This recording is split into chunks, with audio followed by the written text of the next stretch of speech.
Good evening everyone. Welcome to today's PIB analysis అమ్మ.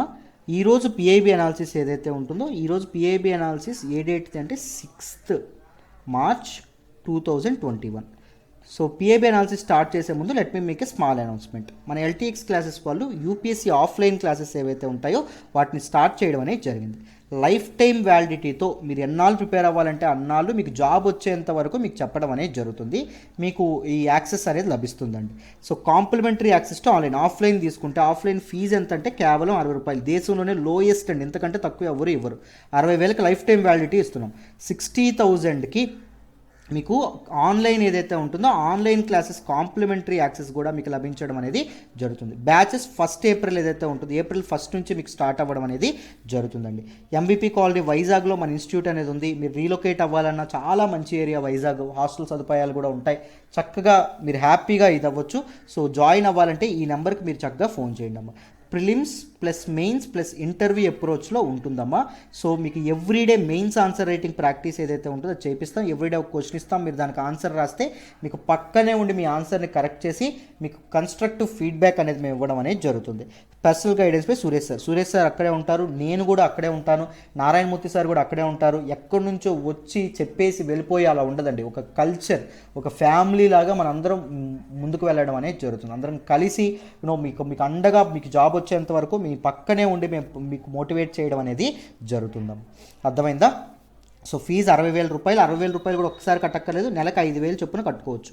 5,000 చొప్పున 12 నెలల్లో మీరు చక్కగా కట్టుకోవచ్చు ఫీజు అండి. సో ఓన్లీ ఆన్లైనే కావాలి, మేము వైజాగ్ రాలేను సార్ అంటే కేవలం 50,000 రూపాయలకే UPSC infinity.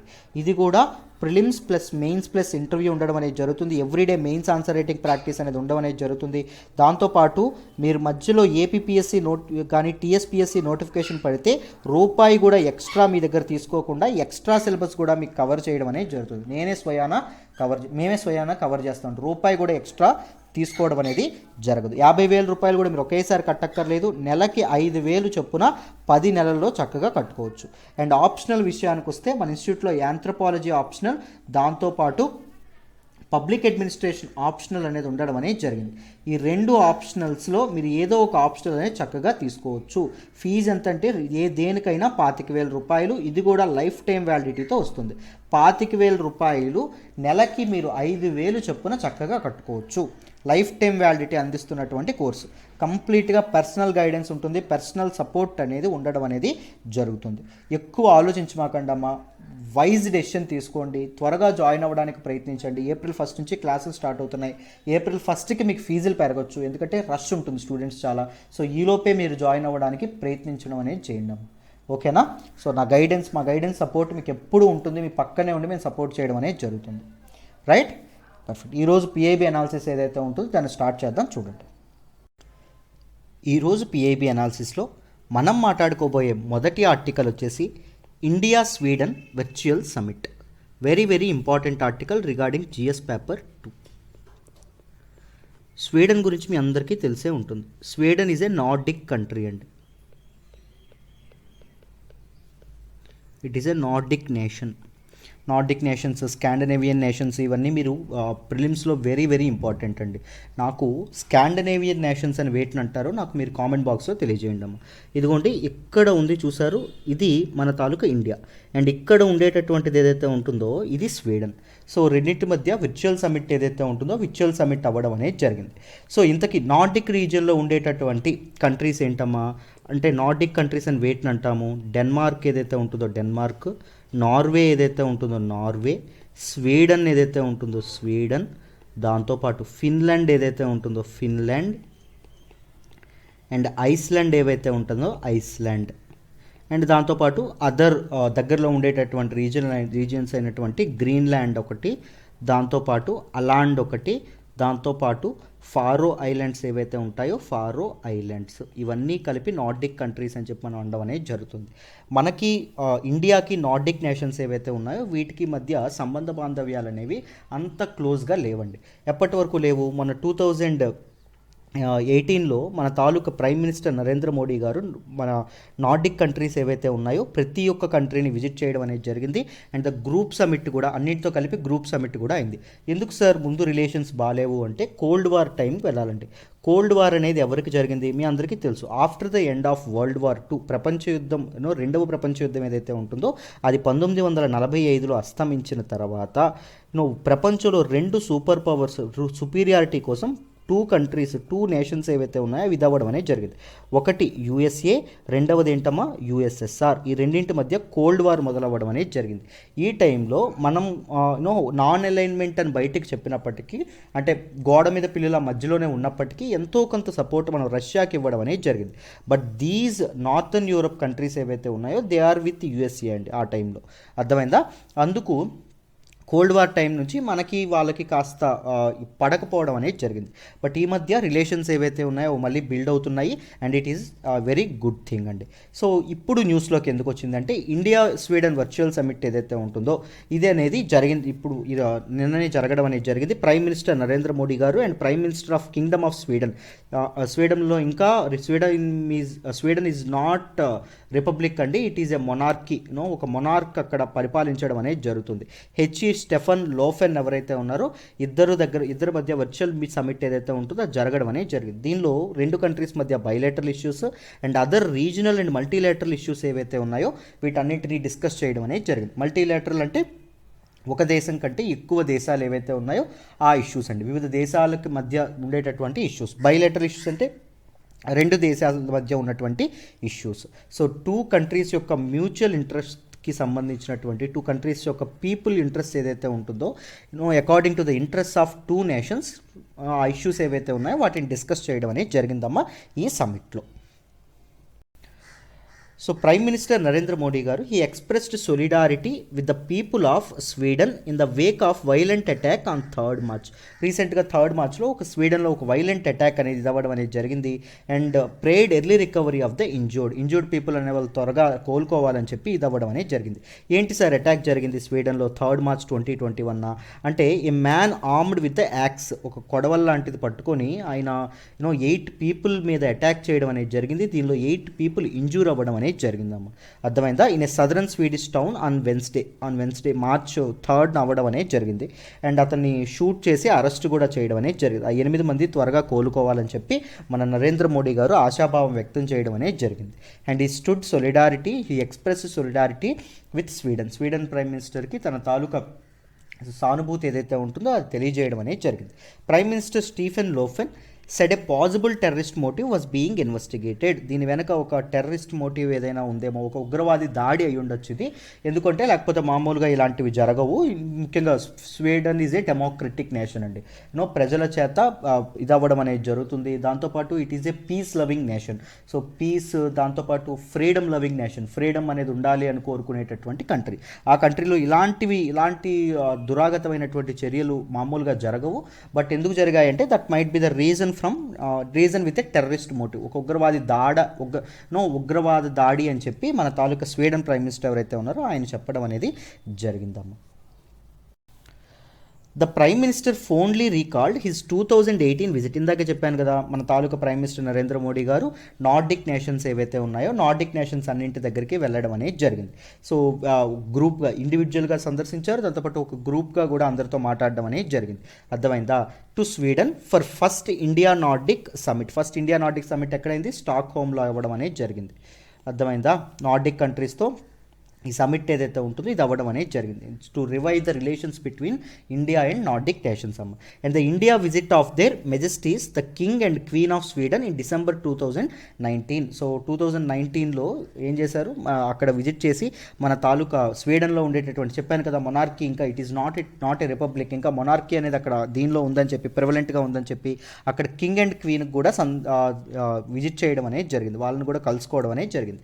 Both the leaders underline that the long standing standing close relations between India and Sweden were based on shared values of democracy.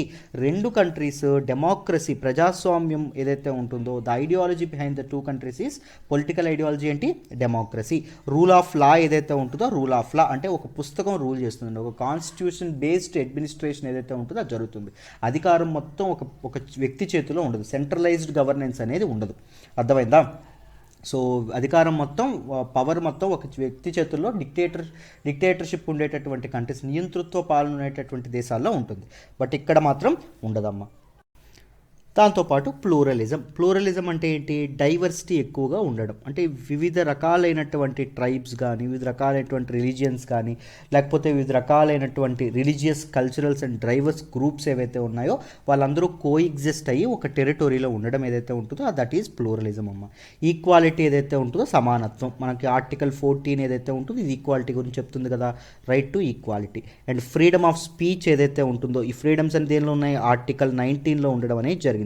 And respect for human rights, మానవ హక్కుల్ని గౌరవించడం ఏదైతే ఉంటుందో, వీటన్నింటిలో we both share equal values అండి.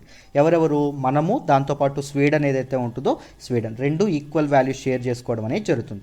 The two leaders also discuss the COVID-19 situation. ముఖ్యంగా ప్రపంచంలో పట్టి పీడిస్తున్నటువంటి ఇప్పుడు ఉన్నటువంటి ప్రాబ్లం ఏంటి, కోవిడ్-19 మొన్నటి వరకు, ఇప్పుడు కోవిడ్-19 వ్యాక్సినేషన్, రైట్. వ్యాక్సినేషన్లో ఇండియా అనేది అగ్రభాగంగా దూసుకురావడం అనేది జరుగుతుంది. ఒకటి ఇండిజినస్లీ మేడ్ కోవాక్సిన్ ఏదైతే ఉంటుందో, కోవాక్సిన్ ఒకటి, this is by Bharat Biotique.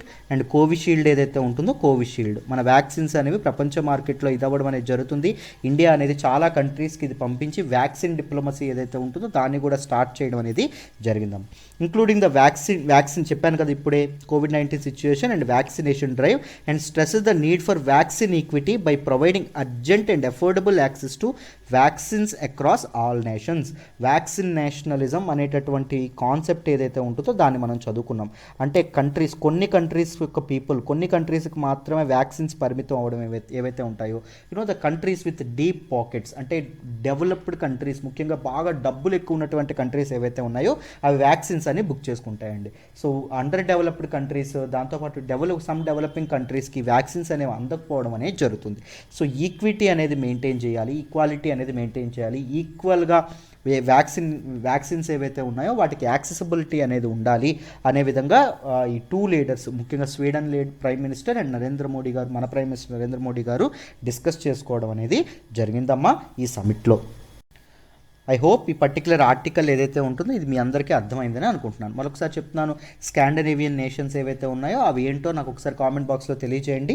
మీకు ఎంతవరకు, మీరు రీసెర్చ్ ఎంతవరకు ఉంది, మీరు ఎంతవరకు తెలుసుకోవడానికి ఇష్టపడుతున్నారో నేను చూస్తాను. ప్రతి ఒక్కరు వీడియో చూస్తున్న ప్రతి ఒక్కరు వీడియో పాజ్ చేసి అది తెలుసుకొని నాకు కామెంట్ బాక్స్లో పెట్టాలి. మనం మాట్లాడుకోబోయే నెక్స్ట్ ఆర్టికల్ వచ్చేసి PM pays tributes to Biju Patnaik on his death anniversary. Very important article regarding GS paper 1. Biju Patnaik ఎవరైతే ఉన్నారో ఈయన క్విట్ ఇండియా మూమెంట్లో ఒడిషా ప్రాంతం తరపున చాలా ఇంపార్టెంట్ రోల్ ప్లే చేసినటువంటి వ్యక్తి అండి. క్విట్ ఇండియా మూమెంట్, గాంధీ మహాత్ముడు ఎవరైతే ఉంటారో, Gandhi Mahatma do or die అనేటటువంటి నినాదంతో దాన్ని ముందుకు తీసుకెళ్లడం అనేది జరిగింది. మోడర్న్ ఇండియన్ హిస్టరీలో మనం చెప్పుకుంటాం, రైట్. సో బిజు పట్నాయక్ గారు కూడా చాలా ఇది is a great important freedom fighter అండి. దాంతోపాటు ఈయన ఒడిశాకి 2 times చీఫ్ మినిస్టర్గా కూడా చేయడం అనేది జరిగింది. సో ఇతనికి ట్రిబ్యూట్స్, ఆయన బర్త్ యానివర్సరీ రోజు ప్రైమ్ మినిస్టర్ గారు ఇది చేయడం అనేది జరిగింది. సో బిజు పట్నాయక్ ఎవరైతే ఉన్నారో ఈయన గురించి తెలుసుకుందాం, జాగ్రత్తగా చూడండి. Biju Patnaik the flying ace who help Indian and foreign freedom movements. ఇతని తాలూకా సిద్ధాంతాలు, ఐడియాలజీస్ ఏవైతే ఉన్నాయో ఈ ఫారిన్ ఫ్రీడమ్ మూమెంట్లో కూడా చాలా సార్లు ఉపయోగించడం అనేది జరిగింది. ఇతని తాలూకా రచనలు కానీ, ఇతని తాలూకా ఇది కానీ, ఇతని తాలూకా ఐడియాలజీస్ కానీ చాలా ఫ్రీడమ్ మూమెంట్స్ని ప్రభావితం చేయడం అనేది జరిగిందమ్మ. So he is basically from Odisha అమ్మ, జాగ్రత్తగా గుర్తుపెట్టుకోండి. సో బిజు పట్నాయక్ గారి గురించి డీటెయిల్గా తెలుసుకుందాం, చూడండి. బిజయానంద పట్నాయక్ 1916లో పుట్టారు, 1997లో చనిపోయారు. He is popularly known as Biju Patnaik. He was a Indian politician, భారత రాజకీయవేత్త, aviator and businessman. Yeah, aviator అంటే ఏంటమ్మా, పైలట్స్ ఎవరు పనిచేస్తారో వాళ్ళు అండ్ బిజినెస్ వ్యాపారవేత్తగా కూడా ఈయన పనిచేయడం అనేది జరిగింది. As politician he serve twice as the chief minister of the state of Odisha. ఒడిషాకి 2 సార్లు ఈయన చీఫ్ మినిస్టర్గా, ముఖ్యమంత్రిగా పనిచేయడం అనేది జరిగింది. It is well known that Biju Patnaik actively helped freedom fighters in the 1940s. 1940ల సమయంలో ఈయన చాలా ఇంపార్టెంట్ రోల్ ఫ్రీడమ్ ఫైటర్స్కి హెల్ప్ చేస్తూ అండ్ ఫ్రీడమ్ మూవ్మెంట్, మన భారత జాతీయోద్యమం ఏదైతే ఉంటుందో దానిలో చాలా ఇంపార్టెంట్ ఇది చేయడం అనేది జరిగింది. ముఖ్యంగా క్రిప్స్ మిషన్ వచ్చేటటువంటి టైంలో కూడా ఈయన చాలా ఇంపార్టెంట్ రోల్ ప్లే చేయడం అనేది జరిగింది. ఈవెన్ క్విట్ ఇండియా మూమెంట్ ఏదైతే ఉంటుందో, క్విట్ ఇండియా మూమెంట్ టైంలో కూడా ఈయన చాలా ఇంపార్టెంట్ రోల్ ప్లే చేయడం అనేది జరిగిందండి. He served as chief minister for the state of Odisha for 2 times. జాగ్రత్తగా గుర్తుపెట్టుకోండి, 2 సార్లు ఆయన ఇది 2 times ఆయన ఇది చేయడం అనేది జరిగిందమ్మా. His daring was evident as he actively join the Quit India Movement. చెప్పాను కదా, 1942లో గాంధీ అధ్యక్షతన, గాంధీ లీడర్షిప్లో స్టార్ట్ అయినటువంటి క్విట్ ఇండియా మూవ్మెంట్ ఏదైతే ఉంటుందో, క్విట్ ఇండియా మూవ్మెంట్లో ఈయన అద్భుతంగా పార్టిసిపేట్ చేయడం అనేది జరిగింది. అండ్ ఈ collaborated with the under ground leaders like Jayaprakash Narayan, Aruna Asif Ali and doctor Manohar Lohia ఎవరైతే ఉన్నారో వీళ్ళందరితో అద్భుతంగా పనిచేయడం అనేది జరిగింది. Even while in the British సర్వీస్లో ఈయన ఒక ఇంపార్టెంట్ బ్యూరోక్రాట్గా పనిచేసినప్పటికీ, ఇంపార్టెంట్ పైలట్గా పనిచేసినప్పటికీ ఈయన ఫ్రీడమ్ ఫైటర్స్ ఎవరైతే ఉన్నారో, మన ఇండియన్ నేషనల్ మూవ్మెంట్ ఏదైతే ఉంటుందో దానిలో ఇంపార్టెంట్ రోల్ ప్లే చేయడం అనేది జరిగింది. ప్రైమ్ మినిస్టర్ నరేంద్ర మోడీ గారు తన ట్వీట్లో he paid tributes to Biju Babu on his birth anniversary. Biju Patnaik తన తాలూకా జయంతి ఏదైతే ఉంటుందో జయంతి రోజు ఇది చేయడం అనేది జరిగింది. సో ట్రిబ్యూట్స్ తెలపడం అనేది జరిగింది. His futuristic vision for India, emphasis on human empowerment as well as social justice inspires all. So సామాజిక న్యాయం విషయంలో కానీ, హ్యూమన్ ఎంపవర్మెంట్ విషయం ఏదైతే ఉంటుందో, మానవ చైతన్యం ఏదైతే ఉంటుందో దానిలో కానీ ఇది ఇంపార్టెంట్ రోల్ ప్లే చేయడం అనేది జరిగింది. The nation is proud of his efforts for Odisha's progress. Odisha చూస్తున్నటువంటి ఈ ప్రోగ్రెస్ అంతా ఎవరి చలవా అంటే మన బిజు పట్నాయక్ గారి చలవా అని చెప్పి మన ప్రైమ్ మినిస్టర్ నరేంద్ర మోడీ గారు ఇతని తాలూకా సేవలు ఏవైతే ఉంటాయో, బిజు పట్నాయక్ గారి సేవలు ఏవైతే ఉంటాయో వీటిని కొనియాడడం అనేది జరిగింది. అర్థమైందా? సో మనం ఇంపార్టెంట్ పర్సనాలిటీస్ ఎవరైతే ఉన్నారో వాళ్ళ గురించి తెలుసుకోవడం చాలా ఇంపార్టెంట్ అండి. ఎందుకంటే ఇంటర్వ్యూలో they may come up with these kind of questions. ఇలాంటి క్వశ్చన్స్ అడిగేటప్పుడు మనం బ్లాంక్ అవ్వకూడదు. We should know something about them. మనకు కొంతైనా వాళ్ళ గురించి తెలిసి ఉండాలి. అర్థమైందా? రైట్. సో నెక్స్ట్ ఆర్టికల్ ఏదైతే ఉంటుందో దానిలోకి వెళ్దాం, జాగ్రత్తగా చూడండి. మనం మాట్లాడుకోబోయే నెక్స్ట్ ఆర్టికల్ వచ్చేసి DRDO, defence research and development organisation conduct successful flight test of solid fuel ducted ramjet. Very important. Defence టెక్నాలజీలో మనం మాట్లాడుకుంటాం జిఎస్ పేపర్ 3లో. జాగ్రత్తగా వింటే మీకు క్లియర్గా ఎక్స్ప్లెయిన్ చేస్తానమ్మా ఈ article. Very important article. What do you mean by ramjet engine అంటే ఏంటో కూడా మీరు తెలుసుకోవాలి. వీటన్నిటి గురించి డీటెయిల్గా డిస్కస్ చేద్దాం. అర్థమైందా? ఏ కాంప్రమైజ్ లేకుండా జాగ్రత్తగా వినండి. మొదట రామ్జెట్ అంటే ఏంటండి? The jet that uses ramming effect ఏదైతే ఉంటుందో దాన్ని వాడి ముందుకు వెళ్ళేటటువంటి జెట్ని ఏమంటాం మనం? ర్యామ్ జెట్ అని చెప్పి మనం అనడం అనేది జరుగుతుంది. What do you mean by ramming effect అంటే ఏంటి అండి? Ramjet engines are mostly కాదు, అన్నీ కూడా ఎయిర్ బ్రీత్ ఇంజిన్స్ అని చెప్పి అనడం అనేది జరుగుతుంది. ఇది ముందు నుంచి వచ్చేటటువంటి ఎయిర్ బ్రీతింగ్ ఇంజిన్స్ అంటామండి. ముందు నుంచి వచ్చేటటువంటి ఎయిర్ ఏదైతే ఉంటుందో దానిని తీసుకొని దాన్ని ఏం చేస్తాయి? కంబషన్ ఛాంబర్లో ఫ్యూయల్తో దాన్ని ఇది చేసి హీట్ చేసి ద ప్రెజర్ ఎప్పుడైతే హీట్ వల్ల ఫాస్ట్గా వచ్చేటటువంటి గాలి ఏదైతే ఉంటుందో దాన్ని హీట్ చేయడం వల్ల ఏమవుతుంది? ప్రెజర్ ఇంక్రీజ్ అవుతుంది. దట్ ప్రెజర్ ఎగ్జాస్ట్ రూపంలో బయటకు రావడం అనేది జరుగుతుంది. దీనివల్ల మనకి ఏంటి? కంప్రెసర్ ఏదైతే ఉంటుందో కంప్రెసర్ మనకు అవసరం లేదు. దాంతోపాటు టర్బైన్ ఏదైతే ఉంటుందో టర్బైన్ కూడా మనకు అవసరం లేదు. సో వీటన్నిటి గురించి డీటెయిల్గా మాట్లాడదాం, కంగారు పడమాకండి. ఒకసారి మీకు డీటెయిల్గా దీన్ని ఎక్స్ప్లెయిన్ చేస్తాను. Defense Research and Development Organization successfully carried out a flight demonstration based on solid fuel ducted ramjet technology from the integrated test range Chandipur off the coast of Odisha at around 10:30కి around morning 10:30కి March 5న దీన్ని test fire చేయడం అనేది జరిగింది. ఏంటంటే solid fuel ducted ramjet technology. రామ్జెట్లో ఉండేటటువంటి ఇంపార్టెంట్ ఇదేంటి అంటే ఫ్యూయల్ డైవర్సిటీ అండి. చాలా ఫ్యూయల్స్ మనం వాడచ్చు. డిఫరెంట్ కైండ్స్ ఆఫ్ ఫ్యూయల్స్ ఏవైతే ఉంటాయో వాటిని మనం దీనిలో వాడచ్చు. ఇక్కడేం వాడుతున్నాం? సాలిడ్ ఫ్యూయల్ ఏదైతే ఉంటుందో దాన్ని మనం వాడుతున్నాం. కంగారు పడకండి, మీకు రామ్జెట్ మిషన్ ఇంజిన్ అనేది ఎలా వర్క్ చేస్తుందో నేను డీటెయిల్గా ఎక్స్ప్లెయిన్ చేస్తాను ఇప్పుడే. All the subsystems including the booster motor and nozzleless motor performed as expected. Booster motor and nozzleless motor ఏవైతే ఉంటాయి ఇవన్నీ పర్ఫెక్ట్గా వర్క్ చేశాయని చెప్తున్నారు.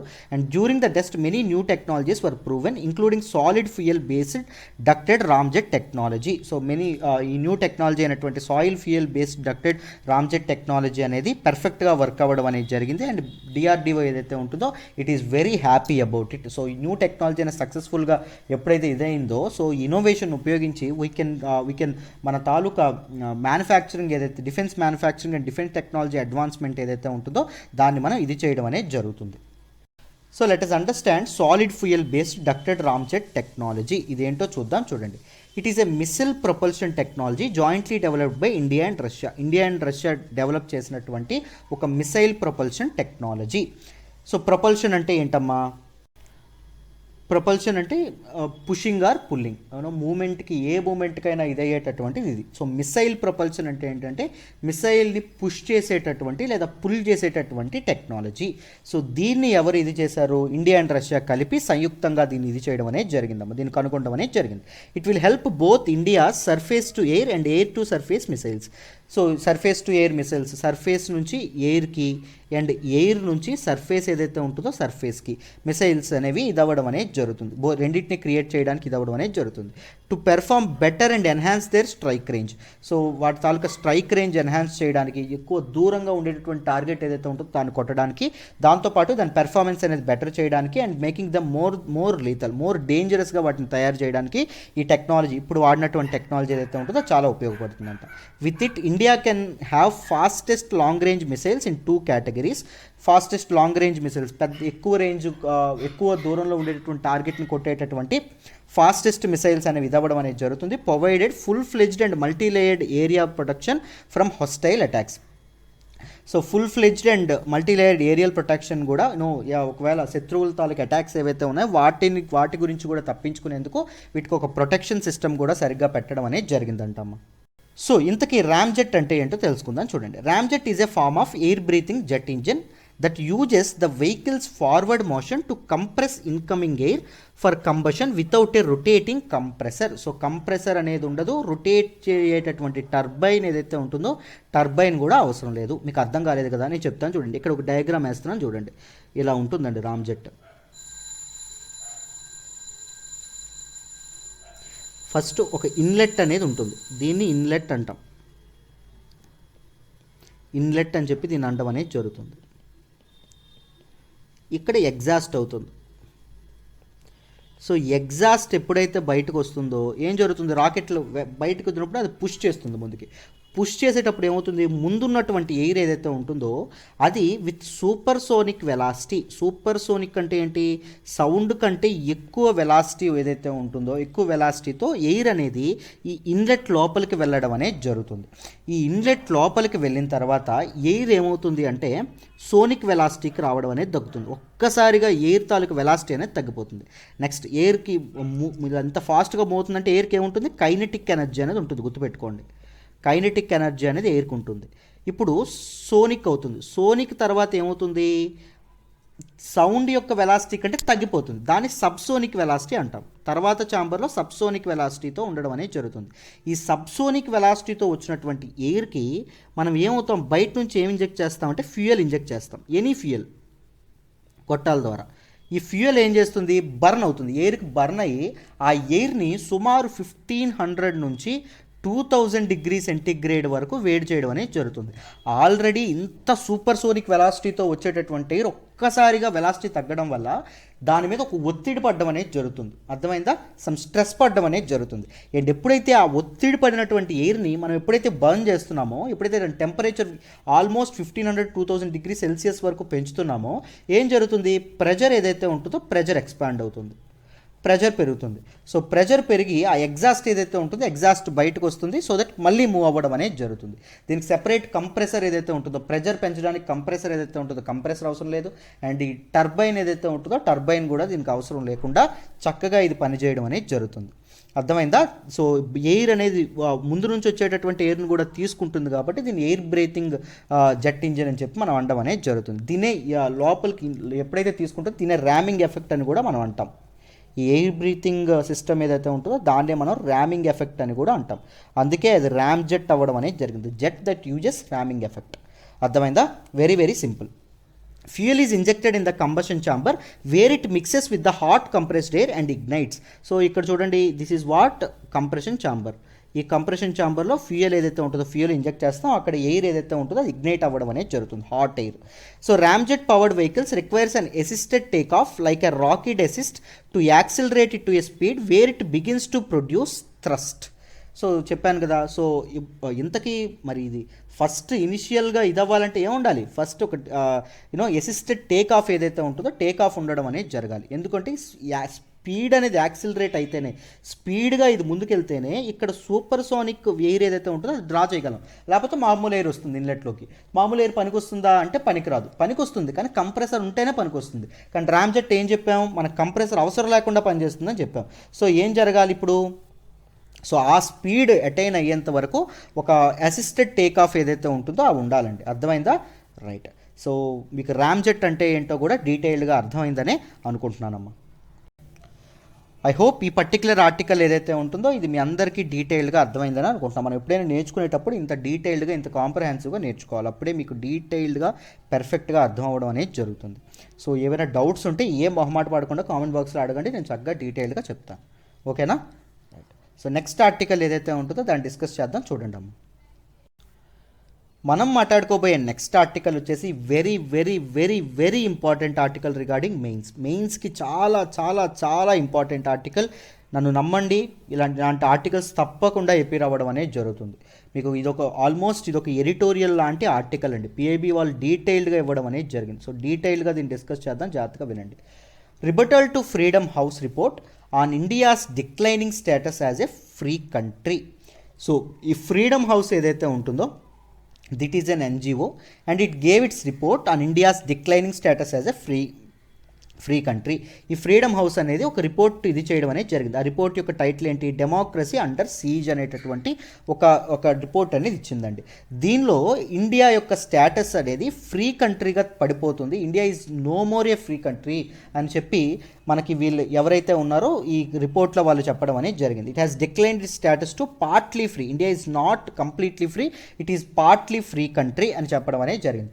దీనికి గవర్నమెంట్ రిబటల్ ఏవైతే ఉంటుందో ఇది ఇవ్వడం అనేది జరిగింది. అంటే తను దాన్ని ఎగనెస్ట్గా గవర్నమెంట్ తన తాలూకా ఎక్స్ప్లెనేషన్ ఏదైతే ఉంటుందో ఇవ్వడం అనేది జరిగింది. సో గవర్నమెంట్ చెప్పింది ఏంటి? ఆ రిపోర్ట్లో ఏదైతే మెన్షన్ చేశారో పార్ట్లీ ఫ్రీ అని, it is very misleading, it is incorrect and misplaced అని చెప్పి మనకు చెప్పడం అనేది జరిగింది. It is very misleading, incorrect and misplaced అని చెప్పి మనకు దీనిలో చెప్పడం అనేది జరిగింది. This is evident from the fact that many states in India under its federal structure are ruled by parties other than one at the national level through an election process which is free and fair and which is conducted by an independent election body. దీనికి ఎక్స్ప్లెనేషన్గా మన వాళ్ళు ఏం చెప్తున్నారు అంటే, India అనేది federal structure ఏదైతే ఉంటుందో federal structure అనేది ఇది అవ్వడం అనేది జరుగుతుంది. ఫెడరల్ అనేటటువంటి పదం లాటిన్ వర్డ్ అయినటువంటి ఫోర్డస్ అనేటటువంటి పదం నుంచి రావడం అనేది జరిగింది. ఫోర్డస్ అంటే ఏంటండి? అగ్రిమెంట్ అని అర్థం. గుర్తుపెట్టుకోండి, వెరీ వెరీ ఇంపార్టెంట్ ఇలాంటివి, right?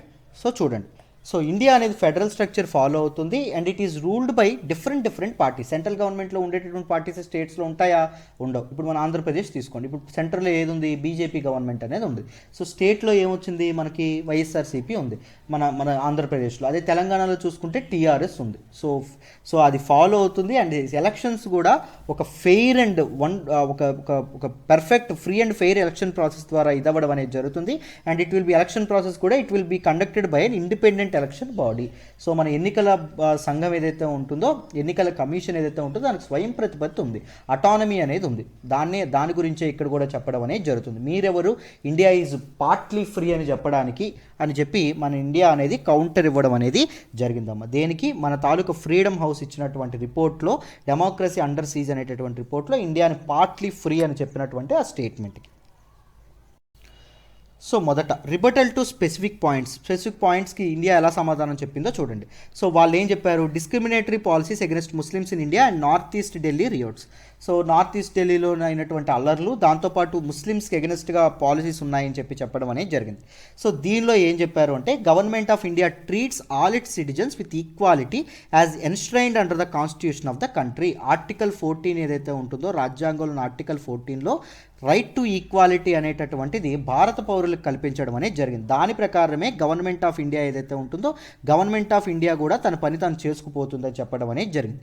And all laws are applied without discrimination, వివక్ష లేకుండా ఎటువంటిది. ఆర్టికల్ 15 ఏదైతే ఉంటుందో, ఆర్టికల్ 15 ఎవరిని ఆన్ బేసిస్ ఆఫ్ రిలీజియన్ కానీ, జెండర్ కానీ, దాంతోపాటు క్యాస్ట్ కానీ, క్రీడ్ కానీ ఎలాగూ డిస్క్రిమినేట్ చేయకూడదని చెప్పడం అనేది జరిగింది. అర్థమైందా? Due process of law is followed in matters relating to law and order. Law and ఆర్డర్లో పర్ఫెక్ట్ మన చట్టాలు ఏవైతే ఉంటాయో చట్టాలను ఫాలో అవ్వడం అనేది జరుగుతుంది, irrespective of the identity of the ఎలిజ్డ్ instigator. So ఎవరు కంప్లైంట్ ఇచ్చినా, ఎవరి మీద కంప్లైంట్ ఇచ్చినా చట్ట ప్రకారమే చర్యలు తీసుకోవడం అనేది జరుగుతుంది ఇండియాలో. సో మీరెవరు, ఇండియా ఈజ్ పార్ట్లీ ఫ్రీ అని చెప్పడం అనేది జరిగింది. With specific reference to north east Delhi riots in February 2020, the law enforce machinery acted swiftly in impartial and fair manner. So Delhi రియోట్స్లో కూడా లా ఎన్ఫోర్స్మెంట్ మిషనరీ ఏదైతే ఉంటుందో అది చక్కగా యాక్ట్ చేయడం అనేది జరిగింది, ఇంపార్షియల్గా ఇదవ్వడం అనేది జరిగింది. Proportionate and appropriate actions were taken to control the situation. ఆ సిచ్యువేషన్కి తగినట్టుగా అప్రోప్రియేట్ యాక్షన్స్ కూడా మా వాళ్ళు తీసుకోవడం అనేది జరిగింది. మన లా ఎన్ఫోర్స్ మిషనరీ చేసింది తప్పంటారా? So that is correct one. అలాంటి పరిస్థితులకు, అలాంటి లా అండ్ ఆర్డర్ ఎప్పుడైతే ఫెయిల్ అయ్యేటటువంటి సిచ్యువేషన్స్ ఏవైతే ఉన్నాయో అలాంటి టైమ్స్లో అలాగే యాక్ట్ చేయాలి అని చెప్పి మన గవర్నమెంట్ ఏదైతే ఉంటుందో తన జవాబునివ్వడం అనేది జరిగిందమ్మా. నెక్స్ట్, యూజ్ ఆఫ్ సెడిషన్ లా అనేది ఎవరిపైన మీద వాళ్ళ మీద ఇది చేస్తున్నారని చెప్పడం అనేది జరిగింది. సెడిషన్ లా మనకి ఐపీసీ సెక్షన్ దేనిలో ఉంటుందమ్మా? It comes under IPC section 124A కదా. మొన్నే మనం మాట్లాడుకున్నాం, హిందూ అనాలిసిస్లో నేను డీటెయిల్డ్గా చెప్పాను సెడిషన్ గురించి. దేశద్రోహం అని చెప్పి అనడం అనేది జరుగుతుంది. సో సెడిషన్లా వాడుతున్నారని చెప్పడం అనేది జరిగింది. Public order and police are state subjects. Public order and police, law and order ఏదైతే ఉంటుందో అది స్టేట్ సబ్జెక్ట్స్గా ఉండడం అనేది జరిగింది under India's federal structure of governance.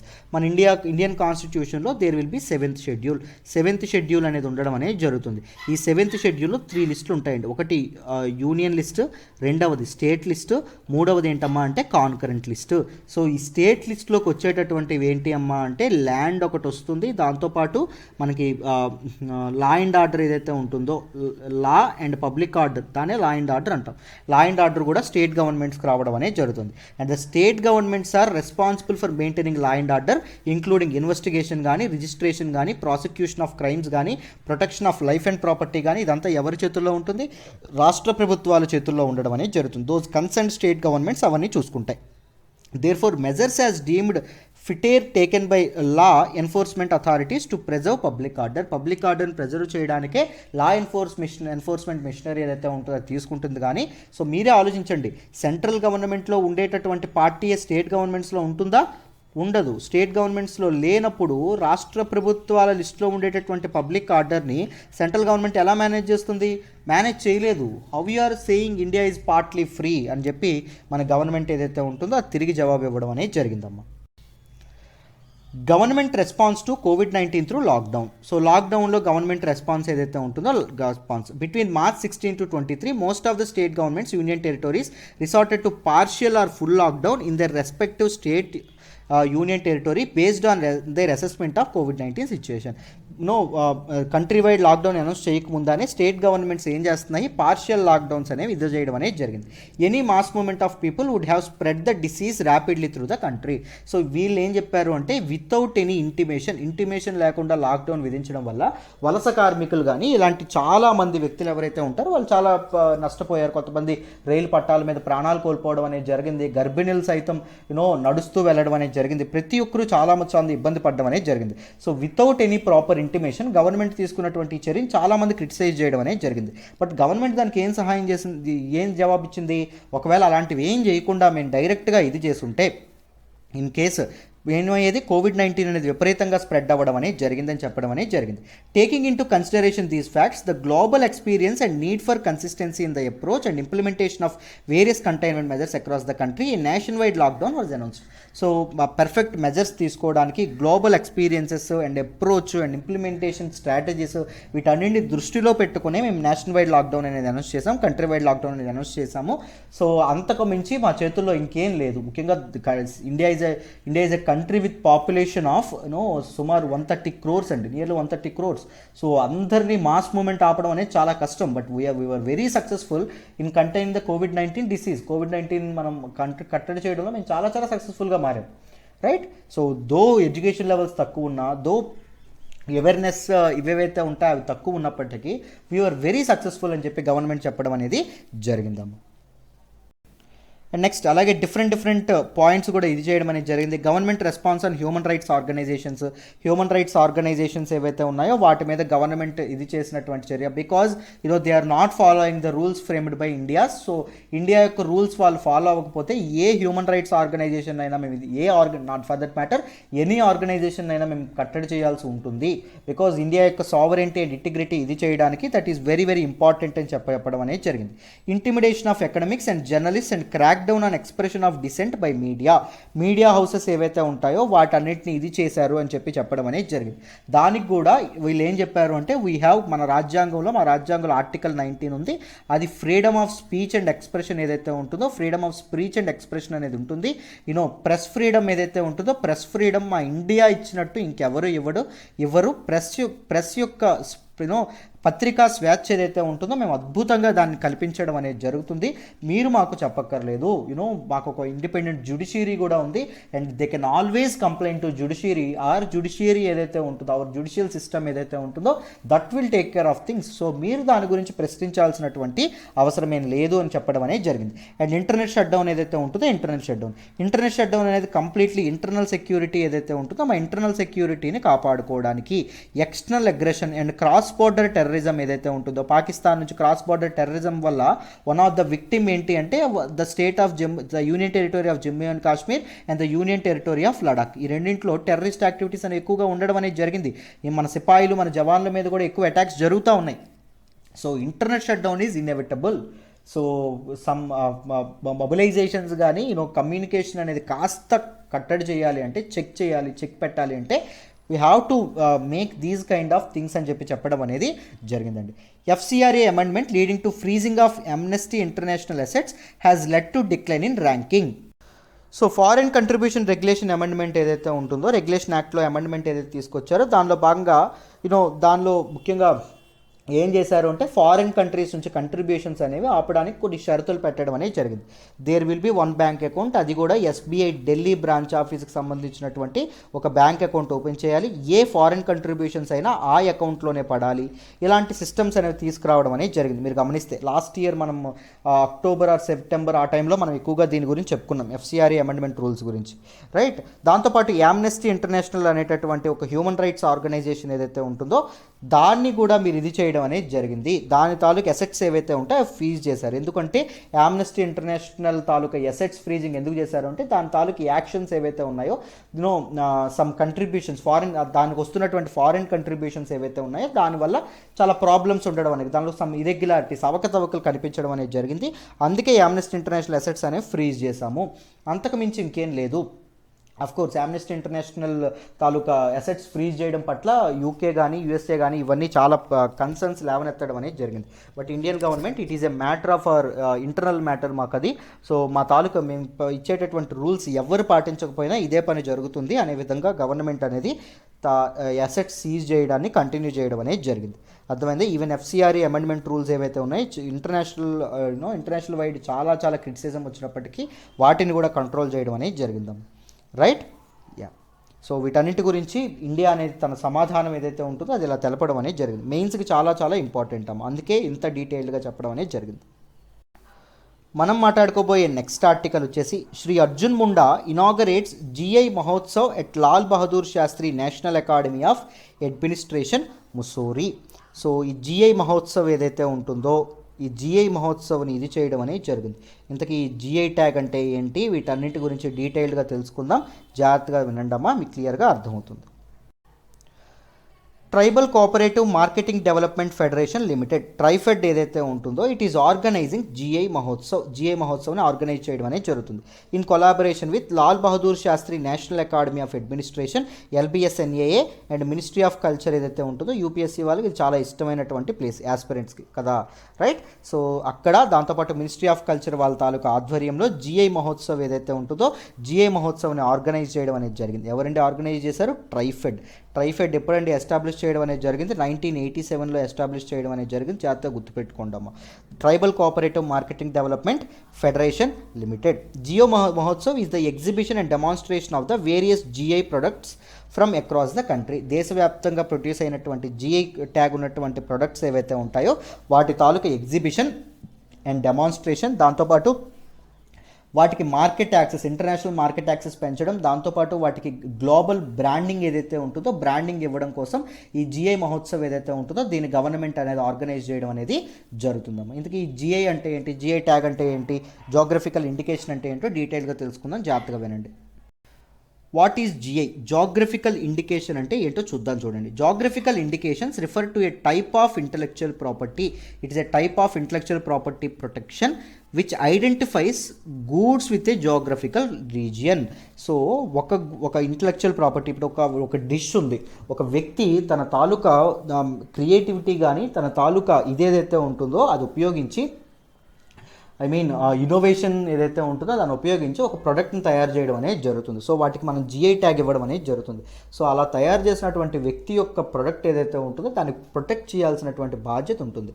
So particular geographical లొకేషన్కి, పర్టిక్యులర్ జాగ్రఫికల్ రీజియన్ ఏదైతే ఉంటుందో రీజియన్కి సంబంధించినటువంటి గూడ్స్ని గవర్నమెంట్ ఒక రికగ్నైజ్ చేస్తుందండి, ఇండికేషన్ అనేది ఇస్తుంది. దాన్ని జాగ్రఫికల్ ఇండికేషన్ అని చెప్పి అనడం అనేది జరుగుతుంది. మీరందరూ కలకత్తా రసగుల్లా అంటారు, కాకినాడ కాజా అంటారు, మీ అందరికీ తెలిసే ఉంటుంది, రైట్. మొన్న కాశ్మీరీ సాఫ్రాన్ కానీ లేకపోతే మణిపూర్ యొక్క బ్లాక్ రైస్ ఏదైతే ఉంటుందో బ్లాక్ రైస్ కూడా జిఐ ట్యాగ్ రావడం అనేది జరిగింది. ఇలా మనం చాలా రీసెంట్గా కూడా చూసాం జిఐ ట్యాగ్స్. అలా జిఐ ట్యాగ్స్ ఇవ్వడం అనేది జరుగుతుంది. The GI tagging is attributed in such a manner that quality, reputation and other salient features of the commodity are linked to the location of the origin.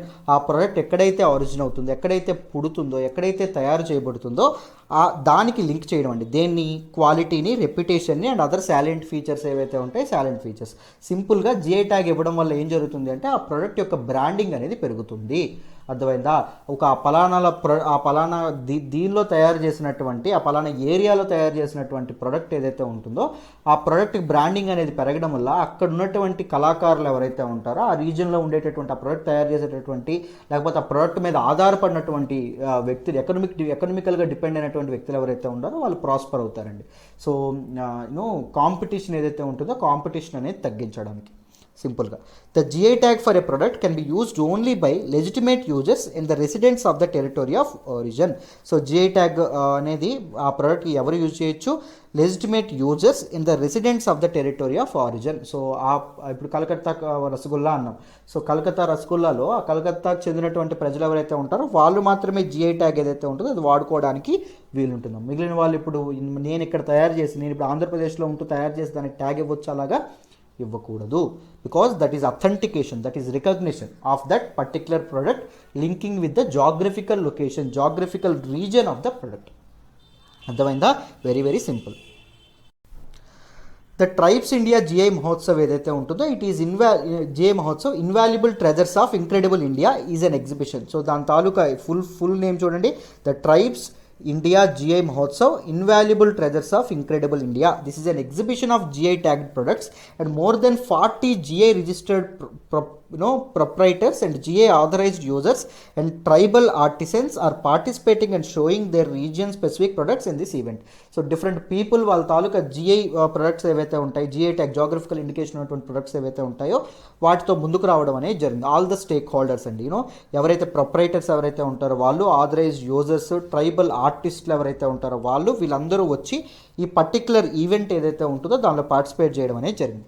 On this occasion it was also announced that TRIFED would be initiating a GI Atmanirbhar project which will include 50 GI tagged products that will be marketed by tribes India. Tribes India organisation ఏదైతే ఉంటుందో వాళ్ళు market చేయడం అనేది జరుగుతుంది. దేన్ని 50 GI tag products ఏవైతే ఉంటాయో 50 GI tag ప్రొడక్ట్స్ని. సో GI ఆత్మనిర్భర్ ప్రాజెక్ట్ ఏదైతే ఉంటుందో దానిలో భాగంగా ఈ ఇనిషియేటివ్ని ఇనిషియేట్ చేయడం అనేది జరిగిందండి. దీన్ని ఎవరు ఇనిషియేట్ చేస్తున్నారు? ట్రైఫెడ్ ఏదైతే ఉంటుందో ట్రైఫెడ్ ఇనిషియేట్ చేయడం అనేది జరుగుతుంది. అర్థమైందా? So this is all about this article అమ్మ. ఈ ఆర్టికల్ కూడా మీకు డీటెయిల్డ్గా అర్థమైందని అనుకుంటున్నాను. This is all about today's PIB analysis. I hope you understand today's PIB analysis really well. చక్కగా మీకు ఈ PDF కావాలన్నా, లేకపోతే మీరు చక్కగా ఎవ్రీడే మీకు PIB అనాలిసిస్ కావాలి అంటే, మీకు చక్కగా కరెంట్ అఫైర్స్ కాంప్రహెన్సివ్గా నేర్చుకోవాలి అంటే ఈ నెంబర్కి కాంటాక్ట్ చేసి మీరు చక్కగా జాయిన్ అవ్వచ్చమ్మా. Right, recognise our efforts. మీకు చాలా స్ట్రెచ్ అవుతాం, మీకు చాలా యూజ్ అవుతుంది. Trust me on that. ఓకేనా? ఫీజు ఎంత అండి అంటే కరెంట్ అఫైర్స్ ఫీజు కేవలం 10,000 రూపాయలు. 10,000 రూపాయలు కూడా మీరు ఒకసారి కట్టక్కర్లేదు, నెలకి 2,000 చొప్పున 5 ఇన్స్టాల్మెంట్లో కట్టొచ్చమ్మా. లైఫ్ టైం వ్యాలిడిటీతో మీకు కరెంట్ అఫైర్స్ మేము చెప్పడం అనేది జరుగుతుంది. UPSC current affairs both live క్లాసెస్కి, రికార్డెడ్ క్లాసెస్కి యాక్సెస్ ఉంటుంది. రిలేటివ్ PDFs ఏవైతే ఉంటాయో PDFs అనేవి ఉంటాయి. MCQ డిస్కషన్స్ ఏవైతే ఉన్నాయో MCQ డిస్కషన్స్ కూడా మీకు చక్కగా జరుగుతాయి. అర్థమైందా? సో ఎక్కువగా ఆలోచించమాకండి. If you are serious about UPSC preparation, current affairs is must. So current affairs join అవ్వడానికి ప్రయత్నించండి. లేదు అంటే you can join UPSC infinity. UPSC infinity కూడా మీరు చక్కగా జాయిన్ అవ్వచ్చు. UPSC ఇన్ఫినిటీ comes with everything that we are offering at our institute. UPSC ఇన్ఫినిటీలో అన్నీ రావడం అనేది జరుగుతుంది. UPSC ఇన్ఫినిటీ ఫీజు ఎంతమ్మా అంటే కేవలం 50,000 రూపాయలు మాత్రమే. 50,000 రూపాయలు కూడా మీరు ఒక్కసారి కట్టక్కర్లేదు, నెలకి 5,000 చొప్పున 10 ఇన్స్టాల్మెంట్లో మీరు చక్కగా కట్టుకోవచ్చు. లైఫ్ టైం వ్యాలిడిటీతో మీకు అందిస్తున్నటువంటి కోర్స్ అమ్మ. ఇది prelims plus mains plus interview అప్రోచ్లో ఉండడం అనేది జరుగుతుంది. ఫ్రమ్ బేసిక్స్ మీకు ప్రతిదీ చెప్పడం అనేది జరుగుతుందమ్మ. పునాదుల నుంచి లోతుల నుంచి ప్రతిదీ చెప్పడం అనేది జరుగుతుంది. అర్థమైందా? మన UPSC offline MVP colony Vizag ఏదైతే ఉంటుందో MVP కాలనీ వైజాగ్లో మేము స్టార్ట్ చేయడం అనేది జరిగింది. అక్కడ నేను ఉంటాను, సురేష్ సార్ ఉంటారు, నారాయణమూర్తి సార్ ఉంటారు. పర్సనల్ గైడెన్స్ ఉంటుంది. 24 గంటలు మీకు అందుబాటులో ఉంటాం. ఎక్కడి నుంచో వచ్చి చెప్పేసి వెంటనే వెళ్ళిపోయి అలా ఉండదండి మన ఇన్స్టిట్యూట్లో కల్చర్. మన ఇన్స్టిట్యూట్లో కల్చర్ ఒక ఫ్యామిలీలా ఉంటుంది. మీకు 24 గంటలు గైడెన్స్ అండ్ సపోర్ట్ ఉంటుంది. సో మా గైడెన్స్ అండ్ సపోర్ట్ కావాలంటే మీకు ఎప్పుడు పక్కనే ఉండి మీకు సపోర్ట్ చేస్తాము. మీకు కావాలంటే you can join UPSC infinity offline course. UPSC infinity offline course fee ఎంత అంటే కేవలం 60,000 రూపాయలే. 60,000 రూపాయలకి మీరు ఆఫ్లైన్ జాయిన్ అయ్యారనుకోండి, ఈ ఆన్లైన్ది కూడా మీకు కాంప్లిమెంటరీగా వచ్చేస్తుంది. మీరు ఆఫ్లైన్కి రావచ్చు, ఒకవేళ ఆ రోజు ఏదైనా ఇబ్బంది రాలేకపోయారు అనుకోండి ఆన్లైన్లో కూడా ఆ క్లాస్ చూసుకోవచ్చు. సో 60,000 రూపీస్ కూడా ఒకసారి కట్టక్కర్లేదు, నెలకి 5,000 చొప్పున 12 నెలల్లో చక్కగా మీరు కట్టుకోవచ్చు. చాలా మంచి కోర్సు. మీకు మీకు మీకు చాలా ఉపయోగపడుతున్నటువంటి కోర్సు. ఆలోచించండి, మీకు చాలా వాల్యూ అడిషన్ ఉంటుంది, మీకు చాలా యూజ్ ఉంటుంది. అర్థమైందా? రైట్. సో అడ్మిషన్స్ కోసం ప్రత్యూష మేడం నెంబర్ ఇది. ఈ నెంబర్కి చక్కగా ఫోన్ చేయండి. రైట్, మళ్ళీ రేపటి PIB అనాలిసిస్లో కలుసుకుందాం. బాయ్.